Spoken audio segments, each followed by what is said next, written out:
menjua-jua membantah Krina pada saudara sekalian yang warga jemaat GBKP maupun bukan. Video ini adalah video renungan PJJ terakhir di tahun ini, karena minggu depan kita di GBKP akan memasuki rangkaian Pekan Keluarga, dan setelah itu akan masuk ke dalam rangkaian minggu-minggu Advent. Dan di penghujung tahun kita akan merayakan kelahiran Kristus. Untuk PJJ kali ini akan membahas mengenai kesehatan dalam kerangka kesadaran kolektif.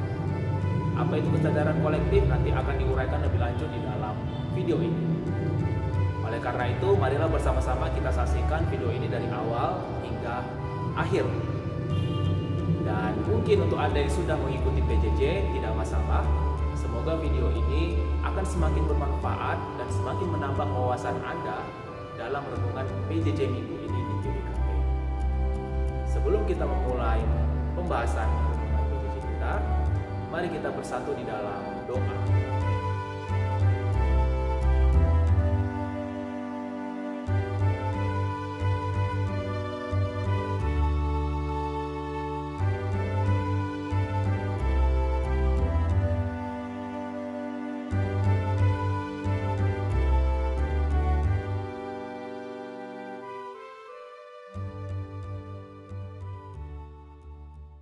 Baik, pembacaan Alkitab kita diambil dari Amsal pasal 14 ayat yang ke-30 dan pasal 15 ayat yang ke-4.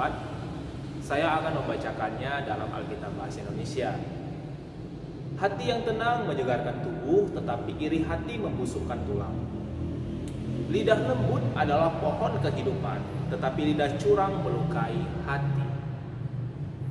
Saudara sekalian, dalam satu kesempatan program acara talk show di televisi, Menko Polhukam kita Mahfud MD di acara itu pernah mengeluarkan istilah kesadaran kolektif.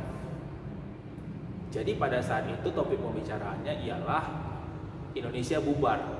Kalau tidak salah itu sekitar masa Pilpres tahun 2019. Jadi ditanya apakah Indonesia bubar atau tidak, lalu menurut Mahfud MD ya bisa-bisa saja begitu, tapi kita tidak tahu kapan. Nah, lalu dia menyebutkan ada indikator-indikator sebuah negara nanti bisa bubar, begini indikatornya. Lalu sampailah kepada pertanyaan, bagaimana cara mencegah itu, seperti itu kan. Nah, cara mencegahnya dia katakan adalah mau tidak mau sebagai warga masyarakat sebuah bangsa, kita harus mempunyai yang namanya sebuah kesadaran kolektif. Apa itu kesadaran kolektif?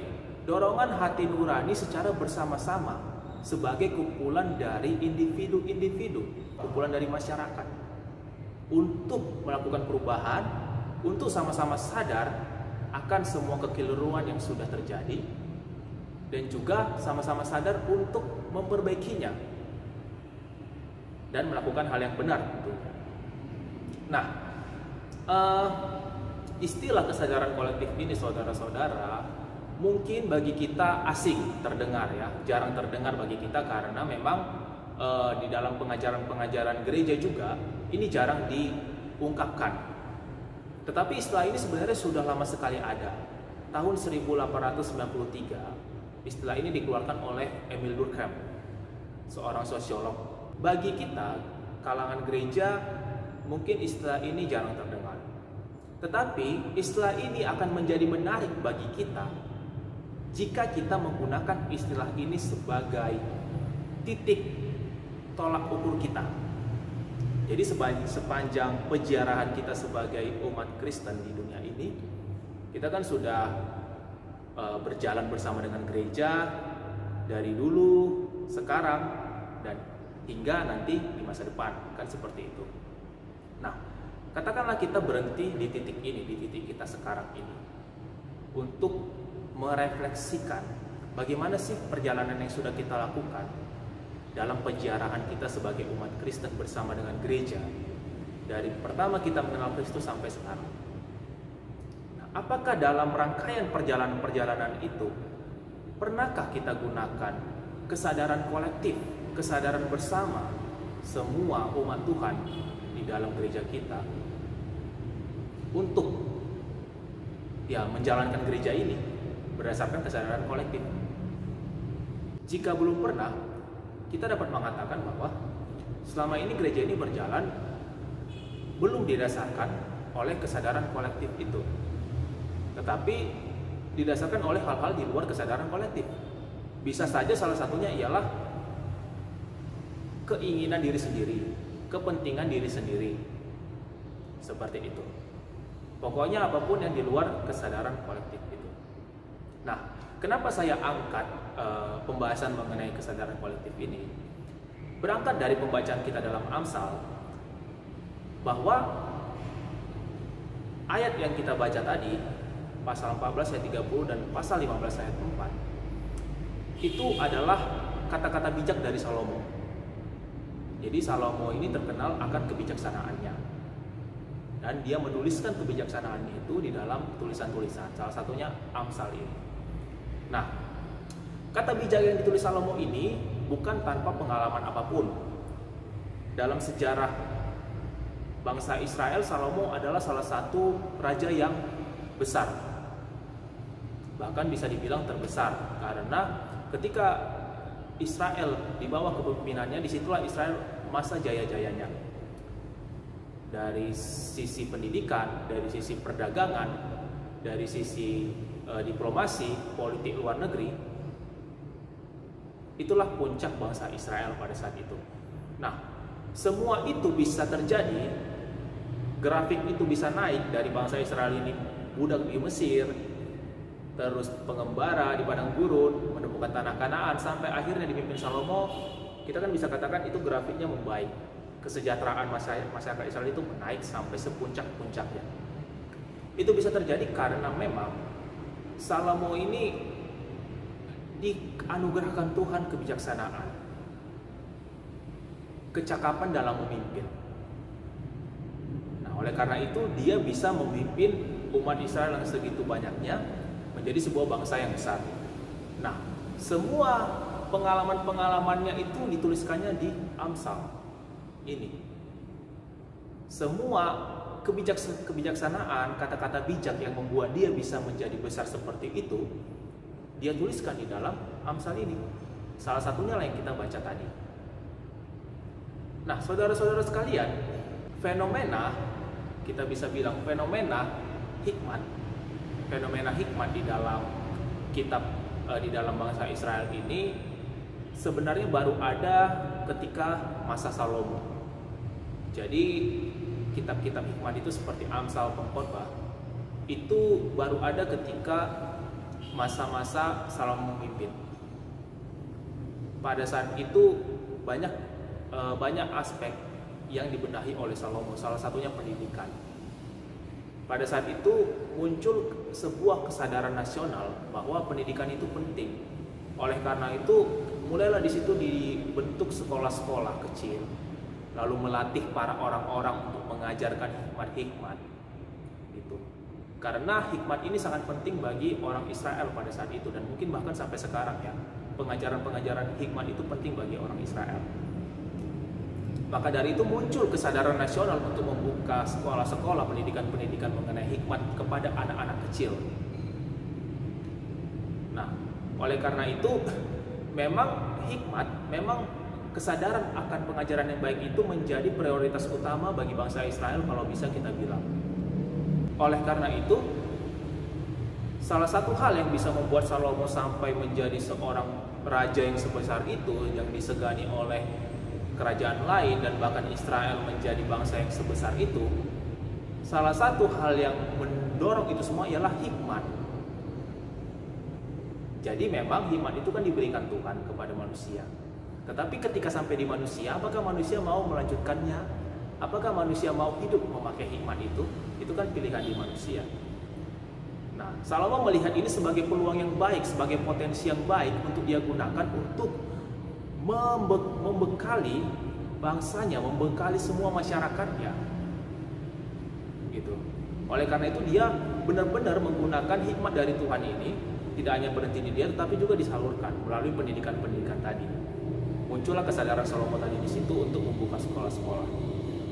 Sampai pada akhirnya hikmat itu adalah hikmat yang digunakan Salomo untuk mengelola bangsa yang dia pimpin sehingga sampai menjadi besar. Nah,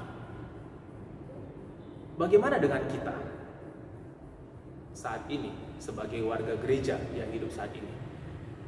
Kisah Salomo ini, kisah Salomo beserta hikmatnya, beserta cara dia mengelola hikmat ini, bagi saya ini adalah sebuah hal yang baik untuk kita tiru di dalam kehidupan kita bergereja, kehidupan kita bermasyarakat. Mengapa demikian? Karena untuk mencapai sesuatu yang besar, sesuatu yang berhasil, kita harus melakukannya dengan hikmat. Kenapa demikian? Karena Salomo pun melakukan hal yang demikian. Nah, pendidikan hikmat yang ditekankan Salomo ini, jika kita baca tadi di pasal 14, sebenarnya itu banyak menyentuh aspek-aspek karakter seperti kesabaran, lalu seperti sikap yang baik, lalu seperti empati, lalu juga seperti perkataan, pikiran. Nah, saya melihat ini adalah aspek-aspek yang memang duduk di lingkaran karakter. Nah, saudara-saudara sekalian, jika kita menggunakan istilah bahasa Karo, yaitu kejuah-juah, mejuah-juah, seperti tema kita, Ranan Rumpur Simaba kejuah-juahan. Nah, dalam masyarakat Karo, kejuah-juahan itu bisa diartikan sesuatu yang baik adanya, sangat-sangat baik. Maknanya sangat luas. Menjuah-juah bisa diartikan sebagai hal baik dalam segala aspek. Seperti Salomo, kita bisa katakan bahwa dia itu dalam keadaan yang berjuah-juah karena dia berhasil dan baik dalam segala aspek. Untuk mencapai kejuah-juahan itu, sebagai warga gereja, yang kita perlukan ialah kesadaran kolektif, dorongan hati nurani bersama untuk memang bisa sampai ke sana. Nah, seperti Salomo tadi, yang memang di dalam pemerintahannya itu lahirlah kesadaran nasional untuk memberikan pendidikan hikmat. Nah, kita juga harus menggunakan momentum ini, momentum kesadaran kolektif ini, untuk melakukan pengajaran hikmat juga dan untuk hidup bersama-sama dengan hikmat itu. Jadi tidak lagi dia pembahasannya dalam kerangka individual. Oh, saya sudah berhikmat kok, yang lain bukan urusan saya. Sering sekali kan seperti itu kan. Kita tidak bisa lagi memakai pola pikir seperti itu. Tetapi pola pikir kesadaran kolektif ini bersama-sama berangkat, inilah yang harus sekarang kita kenakan di dalam kehidupan kita, di dalam perjalanan kita sebagai warga gereja. Saudara sekalian, menyangkut tema kita yang minggu ini adalah kesehatan. Dan melalui pembahasan di dalam pasal ini, kita sebenarnya tidak lagi digiring untuk membahas kesehatan itu sebagaimana adanya. Cara hidup sehat, cara untuk mengobati penyakit, pada dasarnya tidak itu lagi yang menjadi kerangka pembahasan kita. Tetapi kerangka pembahasan kita ini jauh lebih luas, yaitu mencita-citakan sebuah kehidupan di masa depan yang benar-benar dituntun oleh hikmat. Sebuah kehidupan di masa depan yang benar-benar setiap aspek karakternya itu adalah karakter yang positif. Perkataan yang positif, pikiran yang positif, tingkah laku yang positif, intuisi yang positif, cara melihat, cara mendengar yang positif. Dan semua itu akan terjadi ketika hikmat Tuhan benar-benar kita pakaikan dalam kesadaran kolektif kita. Nah, ketika itu semua sudah terjadi, pasti di situ kehidupan akan dipenuhi dengan suasana yang damai sejahtera, dan saya yakin yang namanya sakit penyakit itu akan semakin berkurang gitu. Karena salah satu sekarang dorongan seseorang terkena penyakit ialah pertama pikiran, gitu kan. Yang kedua tidak bisa menguasai diri dalam hal memakan yang seharusnya tidak dimakan, begitu kan. Dan yang berikutnya adalah ketidakjujuran, tidak mau menahan diri, tidak jujur terhadap diri sendiri.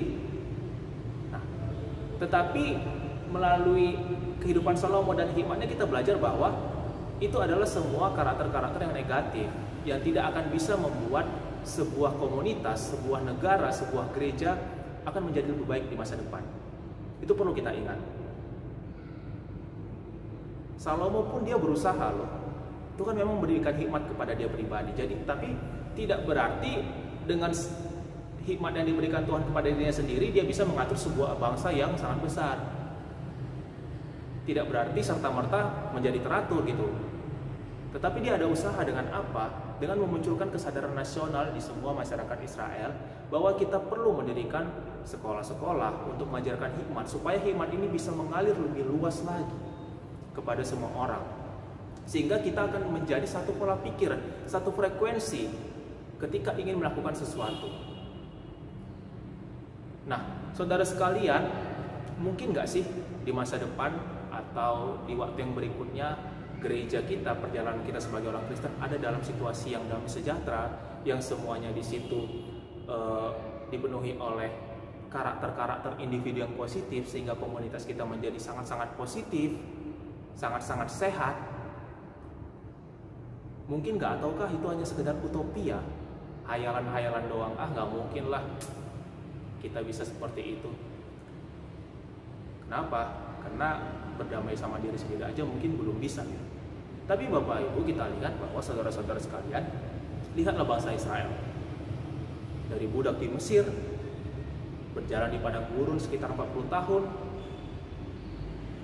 diaturnya juga susah sampai ke tanah Kanaan, sampai di Saul, di Daud, dan di Salomo. Yang perlu kita lihat adalah grafiknya yang menaik. Dari mereka minus, masuk ke dalam grafik 0, titik 0, naik, dan pada masa Salomo grafiknya semakin menaik, sebuah bangsa yang besar. Nah, kita pun bisa melakukan itu, grafik yang menaik dalam kehidupan kita. Kapan? Kita tidak tahu kapan, ada saatnya. Tetapi sebelum kita berbicara kapan, dan kita tidak tahu itu kapan, akan lebih baik jika kita memiliki niat terlebih dahulu dari dalam diri kita masing-masing untuk benar-benar memunculkan kesadaran kolektif itu di dalam diri kita. Kesadaran bersama di dalam komunitas kita untuk benar-benar melanjutkan perjalanan berikutnya dari titik ini ke berikutnya itu dengan pola pikir kebersamaan yang kolektif. Bukan dengan ego masing-masing ataupun dengan kepentingan masing-masing. Tetapi memang harus berdasarkan kesadaran kebersamaan untuk sesuatu yang memang lebih baik dan harus kita capai. Baik saudara-saudara sekalian, demikianlah renungan PJJ di minggu ini, Minggu Kesehatan. Semoga kita bisa mendapatkan inspirasi untuk benar-benar tidak hanya melihat kesehatan itu dari dalam fisik kita aja, tetapi kesehatan fisik itu akan benar-benar tercipta dan terlaksana ketika kita ada dalam atmosfer komunitas yang sehat, lingkungan yang sehat dan positif, baik di gereja maupun di masyarakat yang lebih luas lagi.